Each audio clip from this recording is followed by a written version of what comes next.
प्यारे बच्चों नमस्कार। आज के क्लास में हम लोग क्लास 8 साइंस का चैप्टर 8 बल तथा दाव इस अध्याय के सारे प्रश्न उत्तर को देखने वाले हैं। तो चलिए सीधे क्लास को हम लोग स्टार्ट करते हैं और एक एक करके जितने भी प्रश्न उत्तर है हम लोग क्या करेंगे, सारे को एक एक करके देखेंगे। ठीक है ना। तो देखिए आपका अभ्यास यहाँ से शुरू होता है। ठीक है ना। तो आज के क्लास में हम सारे प्रश्न उत्तर को एक बार एक करके सभी को देखेंगे, उसका हल जानेंगे। ठीक है। तो चलिए क्लास को स्टार्ट करते हैं। आप लोग कमेंट करके लास्ट में ज़रूर बताइएगा कि आपको क्लास कैसा लगा। ठीक है ना। देखिए पहला क्वेश्चन क्या है यहाँ पे, धक्के या खिंचाव के द्वारा वस्तुओं की गति की अवस्था में परिवर्तन के दो दो उदाहरण दीजिए। यानी कि धक्का यानी किसी को धकेलना, ठीक है ना, या किसी को खींचना, ठीक है ना, इसके कारण जो वस्तु की गति में परिवर्तन होता है, ठीक है ना, उसके उदाहरण देना। कितना? दो दो उदाहरण। तो चलिए हम लोग इसका उत्तर देखते हैं कैसे आप लोग लिखिएगा। तो देखिए आप लोग उत्तर लिखिएगा, गेंद को रोकना, ठीक है ना, गेंद को रोकना और फुटबॉल को मारना। ये क्या है? गेंद आ रहा है उसको रोक दीजिए। ठीक है ना।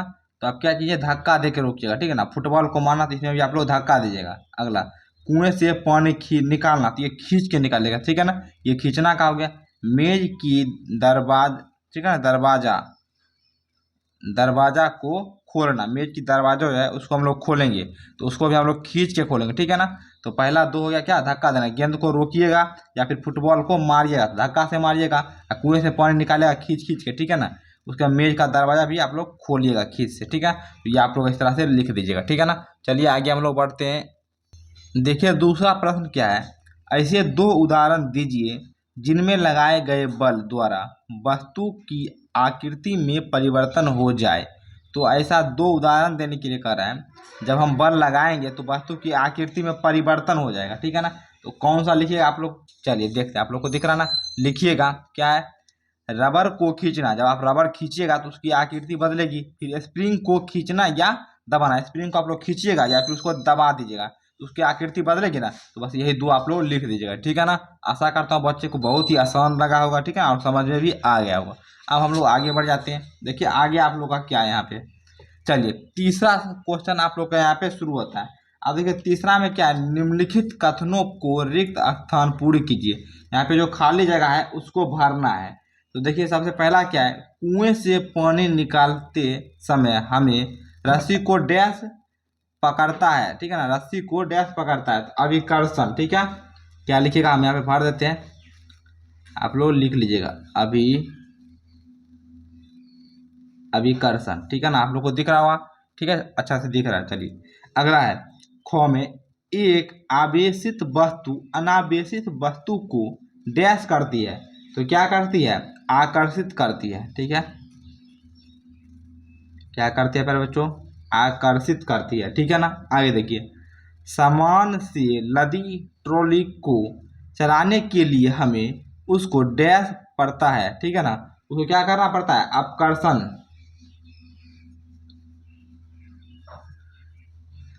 अपकर्षण यहाँ पे दे दीजिएगा। अगला देखिए, किसी चुंबक का उत्तरी ध्रुव दूसरे चुंबक के उत्तरी ध्रुव को डैश करता है।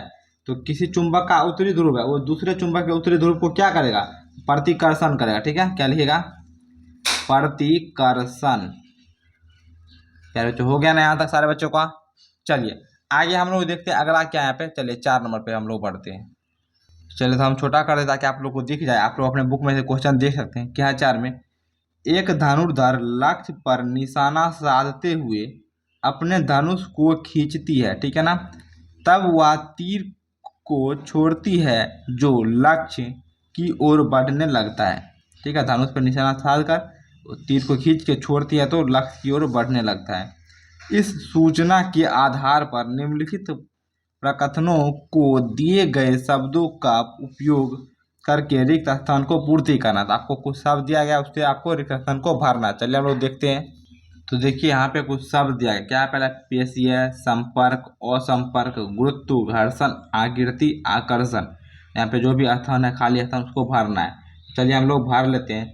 क्या है पहला में, धनुष को खींचने के लिए धनुर्धर एक बल लगाती है जिसके कारण इसकी डैश में परिवर्तन होता है। तो क्या लिखिएगा, किस में परिवर्तन, यानी आकृति में परिवर्तन होता है ना, लिखिएगा आकृति। ठीक है ना, आकृति हो गया। आगे देखिए, धनुष को खींचने के लिए धनुर्धर द्वारा लगाया गया बल डैश बल का उदाहरण है। तो किस बल का उदाहरण है? संपर्क बल का, संपर्क बल का, ठीक है ना। अगला देखिए, तीर की गति की अवस्था, ठीक है ना, में परिवर्तन के लिए उत्तरदायी बल का प्रकार डैश बल का उदाहरण है। तो तीर की गति की अवस्था में जो परिवर्तन हुआ उसके लिए पूछ रहा सीधे कौन सा बल उत्तरदायी है, तो लिखिएगा पेशीय बल, ठीक है ना, पेशीय। हो गया ना। आगे देखिए, जब तीर लक्ष्य की ओर गति करता है तो इस पर लगने वाले बल डैश तथा वायु के डैश के कारण होता है। तो लगने वाला बल क्या लिखिएगा? गुरुत्व। लगने वाला बल गुरुत्व तथा वायु के घर्षण के कारण होता है। यहाँ पे लिखिएगा घर्षण, ठीक है ना, घर्षण यहाँ पे भर लीजिएगा। चलिए आगे देखिए, अब हम लोग आ जाते हैं 5 नंबर में, ठीक है ना। चलिए 5 में क्या है? निम्न स्थितियों में बल लगाने वाले कारक, ठीक है ना, कारक जो बल लगा रहा है तथा जिस वस्तु पर बल लग रहा है, किस वस्तु पे बल लग रहा है उनको पहचानना मतलब बल लगाने वाले कारक और जिस वस्तु पे बल लग रहा है। प्रत्येक स्थिति में जिस रूप में बल का प्रभाव दिख रहा है उसे भी बताइए। तो चलिए हम लोग एक एक करके सारा कुछ देखते हैं, ठीक है ना। जैसे को है, खो है, गो है, गो है। पहला क्या है? रस निकालने के लिए नींबू के टुकड़े को अंगुलियों से दबाना। रस निकालने के लिए हम जब नींबू को दबाते हैं उसमें कारक कौन है, मतलब कौन बल लगा रहा है, किस पे बल लग रहा है और उसका प्रभाव क्या दिख रहा था। सारे एक एक करके हम सभी को देख लेते उत्तर। तो देखिए हम यहाँ पे लिख दिया, देखिए कारक मतलब जो बल लगा रहा है। तो पहला में कौन लगा रहा था? उंगलियां, ठीक है ना, मतलब उंगली से ही बल लग रहा था, ठीक है। वस्तु कौन सा हो जाएगा? नींबू, मतलब जिस पे बल लग रहा था वो नींबू हो जाएगा। आगे देखिए प्रभाव क्या देखा? रस बल द्वारा निकला, ठीक है ना। जब हम बल लगाते हैं नींबू पे तो उंगली से ऐसे करके दाबते हैं, ठीक है ना, या फिर ऐसे दाबते हैं तो क्या उंगली द्वारा बल लग रहा है किस पे? तो नींबू पे लग रहा है और रस निकल रहा है, ठीक है ना। अगला देखिए, फिर इसमें भी अंगुलियां हो जाएगा, दंत मंजन हो जाएगा जिस वस्तु पे बल लग रहा है। दंत मंजन बल से निकलना मतलब दंत मंजन जो है बाहर निकल जाता है, ठीक है ना। आगे देखिए, गौ में भार मतलब बल लग रहा है किस कारक के द्वारा? तो भार। वस्तु कमानी, ठीक है ना। आगे देखिए, कमानी का फैलाव खिड़की, तो कमानी फैल जाता है। अगला देखिए, कारक क्या हुआ? खिड़की हो जाएगा, खिड़की सॉरी खिलाड़ी, यहाँ पे खिलाड़ी है, खिलाड़ी कारक है। उसका खिलाड़ी का शरीर जो जिस वस्तु पे बल लग रहा है। अगला खिलाड़ी का छड़ के ऊपर से कूदना, ये प्रभाव है। तो इस तरीके से आप लोग पहले कारक हम दे दिए, फिर वस्तु किस पे बल लग रहा है, क्या प्रभाव दिख रहा है, सारा कुछ हम लोग यहाँ पे दे दिए था। आप लोग अच्छे तरीके से नोट कर लीजिएगा। चलिए हम लोग आगे देखते हैं। तो पहले बच्चे आप 6 नंबर हम लोग देखते हैं क्या है। एक औजार बनाते समय कोई लोहार लोहे के गर्म टुकड़े को हथौड़े से पीटता है, यानी कि औजार कोई बनाना है हमको लोहा से, उसको लोहा को पहले गर्म किया जाता है फिर उसको हथौड़ा से पीटा जाता है, ठीक है ना। चलिए अब देखिए क्या है, पीटता है, पीटने के कारण लगने वाला बल लोहे के टुकड़े को किस प्रकार प्रभावित करता है। जब उसको पीटा जाता है उससे जो बल लगता है वो लोहे के टुकड़े को किस प्रकार प्रभावित करता है उसको देखना। तो चलिए उत्तर में आप लोग कैसे लिखिएगा उसको देखते हैं हम लोग। प्यारे बच्चों एक बात बताना चाहूँगा, अगर आप हमसे पढ़ना चाहते हैं या फिर इसका नोट लेना चाहते हैं, पूरा क्वेश्चन और आंसर का नोट, पूरा बुक का नोट चाहिए आपको, सारा क्वेश्चन आंसर ऑल सब्जेक्ट आपको पढ़ाया जाएगा, तो आप लोग मेरे एप्लीकेशन को डाउनलोड कर सकते हैं। डिस्क्रिप्शन में होगा माई ऐप और आपको एक लिंक दिख रहा है, उस लिंक पे क्लिक करके आप लोग एप्लीकेशन को डाउनलोड कर सकते हैं, या फिर चैनल के नाम प्ले स्टोर पर सर्च मारिएगा तो एप्लीकेशन आ जाएगा, तो जाके वहाँ से भी डाउनलोड कर सकते हैं। देखिए आप लोग उत्तर में क्या लिखेगा, पीटने के कारण लगने वाला बल लोहे के टुकड़े के आकार, ठीक है ना, आकार में बदलाव कर देता है, ठीक है। तो पीटने से जो बल लगता है वो क्या करता है, आकार में परिवर्तन कर देता है, ठीक है। चलिए हम लोग अगले प्रश्न को देखते हैं, ये आपका क्लियर हो गया ना। चलिए आगे हम लोग बढ़ जाते हैं।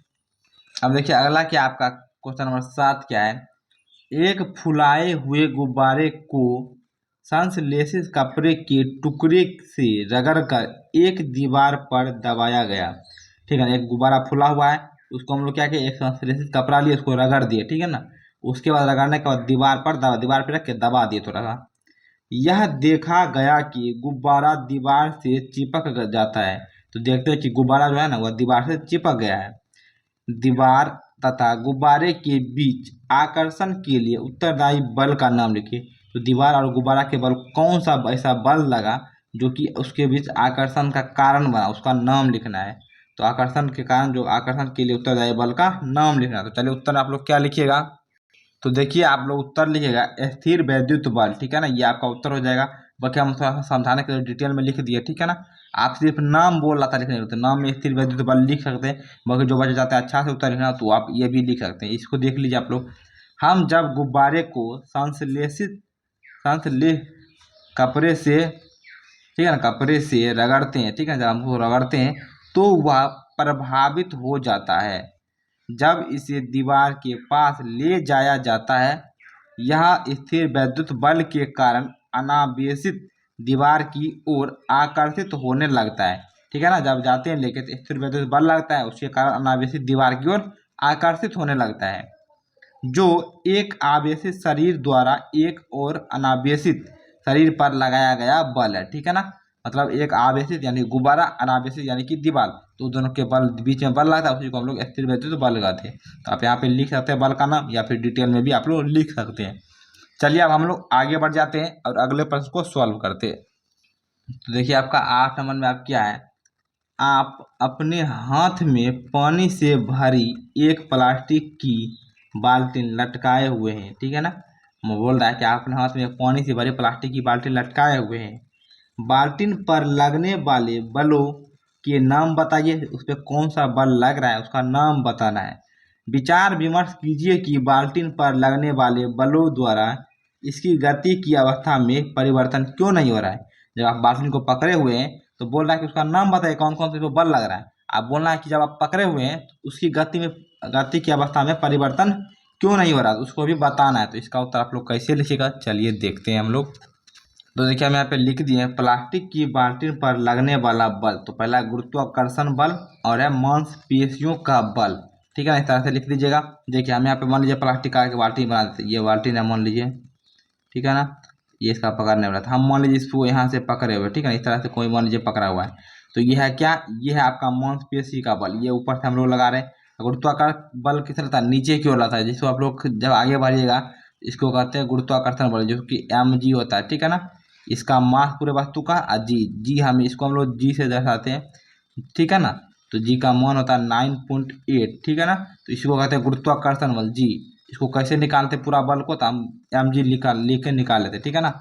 चलिए तो ये लिख दीजिएगा। अब देखिए आगे क्या लिखना है आपको, उसको भी हम लोग समझ लेते हैं, ठीक है ना। बोल रहा था कि बाल्टी की अवस्था में क्यों परिवर्तन नहीं हो रहा था, उसको देखिए, लिखिएगा बाल्टी पर लगने वाला बल के कारण इसकी गति अवस्था में परिवर्तन इसलिए नहीं होता क्योंकि दोनों बल एक दूसरे को संतुलित कर रहे हैं और परिणाम स्वरूप बल शून्य है। इसका मतलब क्या हुआ सर, ये बताइए। देखिए इसका मतलब यही हुआ, यहाँ पे समझ रहे हैं ना। चलिए मान लीजिए बाल्टी आपको छोटा में दिखा रहे हैं, तो नीचे लग रहा है कौन सा, गुरुत्वाकर्षण बल, ठीक है ना। तो ये एक नंबर बोला था गुरुत्वाकर्षण बल, ये नीचे की ओर लगा है, और मांसपेशी ऊपर की ओर बल लगा रहा है। मान लीजिए नीचे की ओर 10 न्यूटन का बल लग रहा है, ऊपर भी हम 10 न्यूटन का बल लगाएं तो ये दोनों कैंसल हो जाएगा, ठीक है ना। यानी कि वह संतुलित कर रहा है, यानी कि दोनों बराबर हैं, इसलिए इसकी अवस्था में परिवर्तन नहीं हो रहा है, ठीक है ना। आशा करता हूँ आपको बहुत शानदार तरीके से समझ में आ गया होगा। अब हम लोग अगले सवाल की ओर बढ़ जाते हैं। अब देखिए आपका अगला सवाल क्या है, 9 में, किसी उपग्रह को इसकी कक्षा में प्रमोचित करने के लिए किसी रॉकेट को ऊपर की ओर प्रेक्ष प्रक्षेपित किया गया, ठीक है ना। प्रमोचन मंच को छोड़ने के तुरंत बाद रॉकेट पर लगने वाले 2 बल का नाम लिखिए। तो रॉकेट पे कौन कौन सा बल लग रहा है उसको हमको क्या करना है, दोनों बल का नाम लिख देना है। आप लोग कौन कौन सा बल लिखिएगा, आप लोग लिख सकते हैं कौन सा बल, घर्षण बल, गुरुत्वाकर्षण बल। तो चलिए हम लोग लिख के बता देते हैं आप लोग कैसे लिखिएगा। तो देखिए आप लोग ऐसे लिख दीजिएगा यहाँ पे, ठीक है ना। प्रमोचन मंच छोड़ने के तुरंत बाद रॉकेट पर लगने वाले 2 बल कौन कौन से, घर्षण बल और गुरुत्वाकर्षण बल, ये आप लोग लिख सकते हैं ना अच्छे से। आप लोग 1 नंबर 2 नंबर, तो 2 बल हम बता दें, घर्षण बल और यह दिख रहा है ना रॉकेट पर लगने वाले बल, तो घर्षण बल और गुरुत्वाकर्षण बल, तो ये 9 का आप लोग अच्छे से लिख लीजिएगा, ठीक है ना। चलिए हम लोग आगे बढ़ जाते हैं। अब आपका 10 नंबर क्या है, जब किसी ड्रॉपर के चंचू नोजल को पानी में रखकर इसके बल्ब को दबाते हैं तो ड्रॉपर की वायु बुलबुलों के रूप में बाहर निकलती हुई दिखाई देती है। बल्ब पर से दाब हटा लेने पर ड्रॉपर में पानी भर जाता है। ड्रॉपर में पानी के चढ़ने का कारण बताइए। क्या कारण है कि ड्रॉपर में पानी चढ़ जाता है? तो पानी का दाब, पृथ्वी का गुरुत्व यानी कि गुरुत्वाकर्षण बल, रबर के बल्ब की आकृति, वायुमंडलीय दाब। तो यहाँ पे जो राइट आंसर होगा क्या हो जाएगा? वायुमंडलीय दाब। ठीक है ना, वायुमंडलीय दाब के कारण उसमें पानी चढ़ जाता है। तो यही लास्ट क्वेश्चन था आपका, 10 क्वेश्चन था। तो 10 क्वेश्चन का हमने अच्छे तरीके से समझा। सारे क्वेश्चन का उत्तर हमने बहुत छोटा और बहुत आसान देने का प्रयास किया, जो कि बहुत सटीक भी है। तो आशा करता हूँ आज का क्लास आपको शानदार लगा होगा। आप लोग कमेंट करके ज़रूर बताइएगा कि आपको क्लास कैसा लगा। अगले क्लास में हम लोग नेक्स्ट चैप्टर को सारे क्वेश्चन आंसर को देखेंगे। आप लोग चैनल को सब्सक्राइब कर सकते हैं ताकि आपको हर एक क्लास का नोटिफिकेशन मिलता रहे। आप बेल वाले आइकन को भी प्रेस कर दीजिएगा। ठीक है ना, चलिए मिलते हैं अगले क्लास में, तब तक के लिए धन्यवाद।